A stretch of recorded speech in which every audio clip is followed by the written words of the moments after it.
Hey everybody, it's Chainsaw Reacts back once again with another reaction for you guys. Today guys, of course, we are continuing the journey of the Batman. This is the Batman Season 2, Episode 10, titled The Butler Did It. Now, what exactly did Alfred do? Who's to say this is even referring to Alfred? I'm assuming it is, but regardless. The Butler did it. We'll find out what the Butler did, and if it's referring to Alfred or not, I'm guessing it is about Alfred. But anyways, last episode, Ragdolls to Riches, was a great episode, and something I didn't even really think about till someone pointed it out after I uploaded the video, saying the voice actor for Ragdoll was Johnny Bravo. I think that's correct. I didn't really look into it, but I'm like, that actually makes sense because I hear it now. Like, it didn't even click, but I love the portrayal of Ragdoll. He was creepy at times, but ultimately funny and kind of goofy in a sense, kind of like a Joker in a way, but not really, but he was just like his own unique, you know, weird in a sense. And they wasted no time introducing him in the episode. Catwoman, of course, opened, which was a great thing. Like, oh, Catwoman's in the episode. And then he shows up literally 20 seconds later, and then he's throughout the whole episode. And Bruce and Selina kind of started, I wouldn't say dating, but hanging out, eating dinners at Wayne Manor. And neither of them, because I was theorizing maybe by the end of the episode they're going to find out each other's secret identity, or one of them's going to figure out the other, and then the other doesn't know, or whatever. But neither figured out the other. Like it's kind of crazy because Selina's like, I like a man in uniform talking to Batman. And of course, when she's in the Catwoman suit, and I'm thinking, you met Bruce, he's in uniform, and you're talking to Bruce, but like they just have no idea. And I thought that was an interesting dynamic to kind of add to what's already been kind of built up between Batman and Catwoman, is to have their actual, like, personal selves, Bruce and Selina, meeting in a setting to where it would kind of make sense for them to run into each other. Well, for her, maybe not so much being there, because she was like looking for money essentially, and ran into Bruce there, or kind of picked him out. So we'll see where that goes. I do think at some point they're going to figure out each other's secret identity. That's my theory. We'll see what happens to that. Maybe they'll never address that again, but I'm thinking if they do, they'll figure it out, or at least Bruce will probably figure it out first. Who knows? She may figure it out first about him. I don't know. But anyways, I'm excited to get in this episode, guys. The Butler did it. I'm really curious to see what exactly Alfred or whoever the butler did, whatever they did. Let's get into it now, guys. Let's go. I saw what you did. What is going on? Is this a dream? Maybe? You're fired. Dream.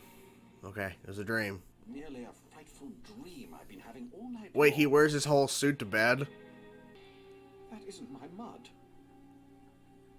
Oh, okay, so he actually does wear pajamas. The key. He looks very angry there. Yeah, he took it and walked away. He's traveled all this way to make a special donation to our cause. The famous Eye of Sarkana. Now the thief made off with a rare painting. Funny thing, there was no sign of a break-in.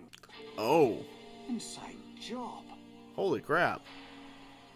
Giles, where are you going? It's the Butlers. The Butlers are causing it. It's like a trance or something. Yeah. Bring the valuables. That stare. Oh boy, take all that money. Tracker. Okay, makes sense. Because you don't know what's happening here. Suit up. Always with the suit up. I hope they don't ever stop that. Wait, all the Butlers are riding together. Yes, they are. Pull over. The look. Alfred, snap out of it. He's not going to snap out of it. I don't think. Hypnosis. Oh, that was a trick. Sorry. Oh, here comes another one. Why does it gotta be the Butler specifically? Oh. Exactly, he was under the vehicle. What? Like clockwork. Now you're a sight. He can actually float? Okay. Okay. Uh-oh. Can you imagine this actually happened? It's all a vision, but imagine that actually was real. They're hallucinations. Yeah, exactly.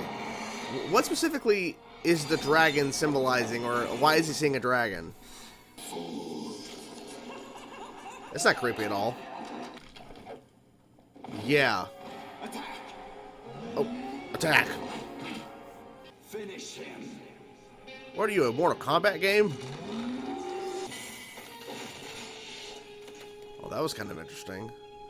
You and I were simply victims of hypnosis? Yes, essentially. And the butlers. Hallucinations so powerful, they could only be the work of a spellbinder. A spellbinder, sir? During my studies in the Far East, particularly intense form of meditation, believed to lead to that which only few could achieve. The mystic power of the third eye. The third eye. It's no Arkham Asylum, but it should hold you. Should it though? I don't think it's gonna hold him. Perhaps just some reading. The only defense against a spell. So interesting kind of seeing him go back to his origins essentially. Oh, that's cool. And there's the High Priest of Sarkana holding. Is it weird that Bruce is not there? Should Bruce be there? You know what I'm saying? Said to be auctioned. He's just floating back there. Where's Wayne? Exactly. It's embarrassing. Oh, it's about 8 o'clock. Yep. Zombie billionaires? So, okay. Is Bruce affected too? He was spellbinder. He used the photo shoots to implant us with He... hypnotic suggestions. That's interesting. Okay. His prediction Set to. Oh no. Oh no. Oh dear. He's in a train. Batman is found Just- hypnotized. Spellbinder. The Batwave could break Master Bruce's spell. Yes. We gotta get out of there. Yeah. The Eye of Sarkana. It's gone. It's gone. My eye candy. Eye candy.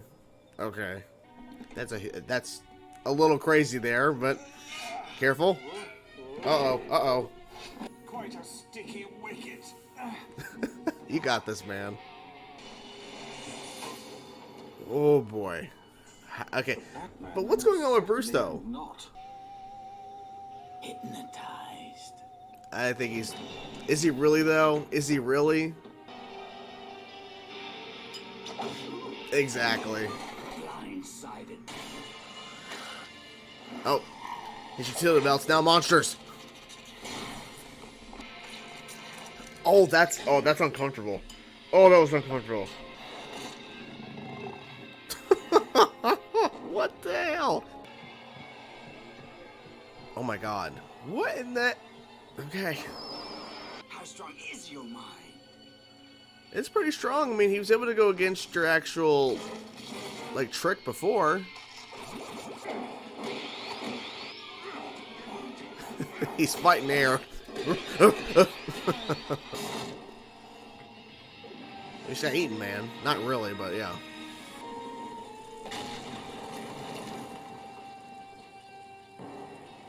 Okay.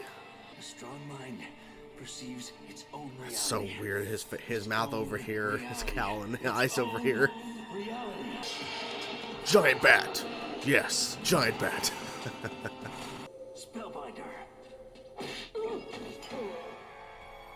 Recovered gemstone fetches eye-popping sum for Eye charity. popping. I would like to make up the sleep I've lost with an afternoon nap. You deserve it. Pleasant dreams, Alfred. Oh, no dreams, sir. Oh, he has the gem. So the butler did actually do it. Well, in this case, 3 butlers did it, 2 billionaires did it, and Bruce, for a little bit, pretended to be under hypnosis to be the one who did it, because it was all a trick. He ultimately was tricking Spellbinder. Or maybe he actually was under control. I'm not really sure, but I do think he actually was tricking him. Because it was just kind of strange. The 2 billionaires, then Batman lands, and then walks up to them, grabs the Eye of Sarkana, and then just keeps walking forward. Is that how you pronounce it? Eye of Sarkana? Regardless. Takes that jewel, and goes up to Spellbinder and holds it out. I'm thinking... I think this is a trick, and he even questions: Is this true? Did I actually do it? Did I actually control you? So I feel like it was all a trick. But I overall really enjoyed the episode. There's a lot of things we have to talk about in regards to how they went about this episode. The opening sequence was really interesting because we see Alfred take the vase, and Batman, of course, is chasing him, and you're fired. Punches him. He wakes up. It was a dream, or in a sense, kind of a nightmare. But it turns out a version of that actually did occur because. As he gets out of bed, Alfred, I'm thinking, wait, you go to sleep in your butler clothes, your suits and everything? And he's like, wait, these are my pajamas. Because I'm thinking back now, I wasn't thinking too much about it while watching the episode because I'm trying to pay attention and not miss anything. But the more I think about it, Alfred does wear pajamas. So I'm like, oh, okay, he actually does wear pajamas. But he questioned it. There's mud on his shoe. and the vase is actually gone, or the shoes, not shoes, but the vase is gone. So a version of what he saw in his dream nightmare actually occurred, but Batman, of course, did not chase him.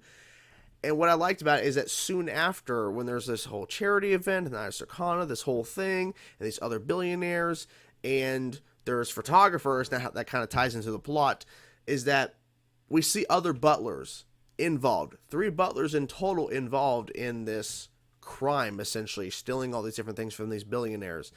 And so what I liked about is that they didn't leave too much of it kind of up in the air in terms of Alfred is like even though Bruce is not going to go, like, it's not going to come to this conclusion, because of course he'll think of every other possibility before this, but I'm glad they didn't wait too long to show other butlers or other people in general being under hypnosis to imply Alfred is not doing this, because of course Bruce would never go the route of Bruce is actually stealing from me and Alfred's actually a bad person. Like, Bruce would not get to that level. Like, he would think of any other way to try to exonerate Alfred from actually doing this, because Alfred can't remember anything that happened. So the whole sequence plays out where Batman is chasing the butlers in the van. They're all riding together, and he's like, pull over, and they all just turn in that creepy turn towards him, and he's like, okay. And then this really interesting sequence happens on top of the rooftop of the van. So Alfred, of course, under hypnosis, climbs up and fights Bruce. At one point, he turns around and is about to punch Alfred. He hesitates. He's like, I don't want to punch him. And then, of course, Alfred punches him and he falls over. But, of course, he gets under the van. Typical. We know that's the case because Alfred's looking down. There's no Batman. He's like, okay, I guess we'll just get back in the van. He's under the van. Batman, Bruce, he's too smart to just not grab a hold and everything. We knew that was the case. But then we see the villain, Spellbinder. The name sounds familiar. I can't remember if I've read about Spellbinder in the comics. I have no idea. Maybe I'm just misremembering something. But I think I remember that name somewhere. So I think this character did come from the comics. I don't think this character was created for the show. But maybe I'm wrong. But anyways, so Spellbinder did a lot of training abroad. And this kind of ties into something I really enjoyed about the episode too, is that Bruce kind of went back to his training abroad and heard about this temple where they're able to get into some really deep meditation to the point where they can float, in a sense, like Spellbinder, and they get the third eye. And this is exactly what happened with Spellbinder. He has the third eye, but he's using it to hypnotize butlers to steal items for him, to steal things for him. And we get the first, essentially, hallucination vision sequences in the episode, in this sequence where Batman confronts Spellbinder for the first time. And Batman sees this dragon-like creature. It's a very interesting design. I like the design a lot. And Spellbinder speaking through the dragon-like creature. Then there's these small little monkeys or whatever that are on fire or something. It was kind of a cool visual thing. And then we have these giant 3 panda bears. And they're essentially the butlers that are surrounding Batman. But he's seeing them as these giant creatures and stuff. And of course, he's telling himself, hallucinations, they're not real. But he's still having, of course, to try to piece it all together because he's like, I got to get out of this. And then, of course, ultimately, the Batwave signal, that noise, breaks him out of the hallucination and breaks the butlers out of the hallucination hypnosis as well, which is interesting. Now, continuing on from that, then we have the actual charity event itself. Of course, Bruce was trying to figure this out, scanning Alfred's brain and actually keeping him locked away in the mansion so that if you're called upon, you can't get out of here. Which, I think with how Alfred actually got out in terms of going through that vent at the top of the room, which is very high ceiling in that room, by the way. That was a little ridiculous. But anyways, and then getting on the rooftop, kind of crazy as well. Like, he's so high up because it's a humongous building, humongous house. So that definitely had to be scary. But showing that Alfred found a way out implies to me that if he was indeed called upon by Spellbinder, he would have found a way out as well in terms of being under hypnosis. That's my guess. He would have found a way out. But then Alfred pieces it together, which is interesting because the photographers, because we've seen people taking pictures throughout the episode. the photographer kind of in the front, and I think you hear him say cheese at the beginning of the episode where you see the billionaires, or not towards the beginning of the episode where the three billionaires are photographed, and that's kind of how the hypnosis took place, or at least it was planted in their minds. He was there with the eye or whatever. He was taking pictures. So that was a way to kind of put his spellbinding, essentially, or his hallucination abilities onto them, and then we'll call upon them when he's ready, which is like 8 o'clock. I don't know why it's on the dot 8 o'clock, but apparently that's the time he chooses to use his lackeys, if you will, his people under his spell. So I don't know what the significance of the time is, but okay. So Alfred's chilling, and he sees that there's the Iris Arcana, there's the guy there who's bringing it to this charity event, and then the billionaires, the two that are standing there, like, he's like, oh no, he figures it out. It's the cameras and everything. I like how Alfred figured that out. And then the whole sequence goes down where Batman lands, of course, and he's in a trance, but is he really? I don't think he actually was. He takes the Iris Arcana and then from one of the billionaires and hands it to Spellbinder. Now this unfolds into the crazier hallucination sequence, that I felt was really well done, because in this sequence we got to see that dragon again, but also we got to see a very just like organ type thing with a floating eye ship or whatever in space. Of course, it's not real, of course, but he sees this, and then there's the dragon again, and then at one point when he gets swallowed by the dragon and he's flying down, he stones up and he breaks on impact, like it just explodes. And I'm thinking, they got away with that, because we know that was Batman encased in that stone, and then it got completely obliterated, and it was all these different pieces and everything on the ground. Because I'm thinking that might be kind of traumatizing to some kids who just saw Batman floating down in these hallucinations, even though it's a hallucination, so realistically in the context, you know it's not, none of it's real. But to some kids may not understand that concept exactly. So when you see Batman stone up and he slams to the ground, he's broken into all these different pieces, that must be a little bit like, okay, little far, but hey, you know, I appreciate it, because I think it's really interesting, because I wasn't expecting that. I really wasn't. And then, of course, a giant bat flies through the fire, and he's like, not real, because we don't cut to it actually seeing it. Maybe we did see a little bit of it during the sequence, but leading up to the second time the Spellbinder uses hallucinations that we see, in terms of the butlers, and then, of course, the billionaires, Bruce along in the mix, I think, pretending. But leading up to that, we see Bruce go into a lot of doing some meditation, you know, and kind of, you know, preparing himself, because I think he knew that he had to be prepared for this fight, because he has never fought anybody like Spellbinder before.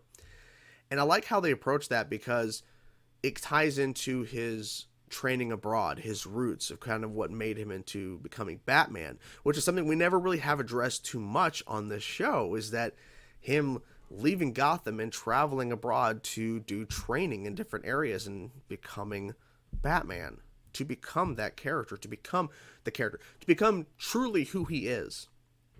Bruce is the fake persona. That's not actually who he is.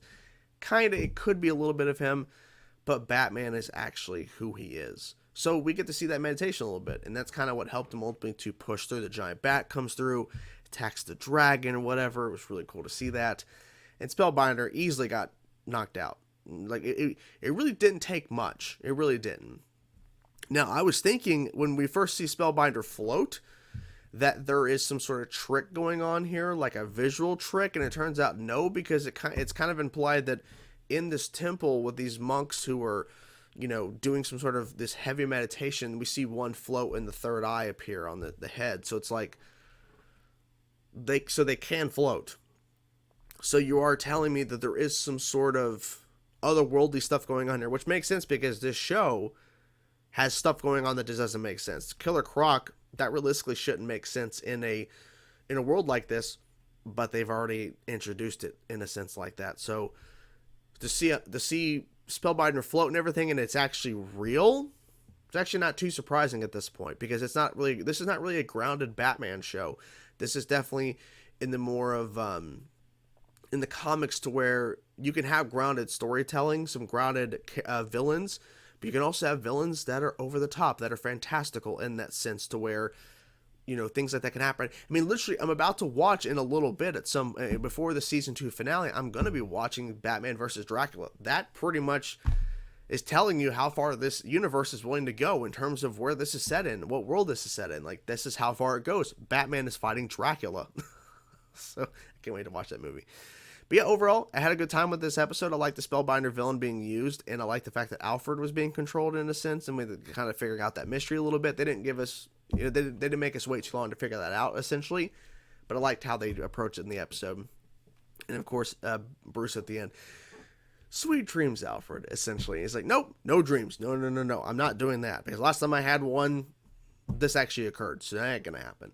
But yeah, it was really cool to see Alfred piecing some stuff together. And Batman, of course, trying to fight through the hallucinations. Because Bruce ultimately knew this is not real. But he still had to figure it out and try to get through it. It was really cool visual stuff. Is what it was really, so it was a little too like, really, they're doing that? That's kind of creepy. Like the manhole cover, that like thing eating was a little weird, but it was interesting for sure. And it definitely was a very different type of episode of the Batman, and I liked it. Anyways, guys, that's the video. I'm curious to know what you guys thought about this episode. Let me know in the comments below, guys. Let me know your thoughts. I will talk to you guys soon. Peace out.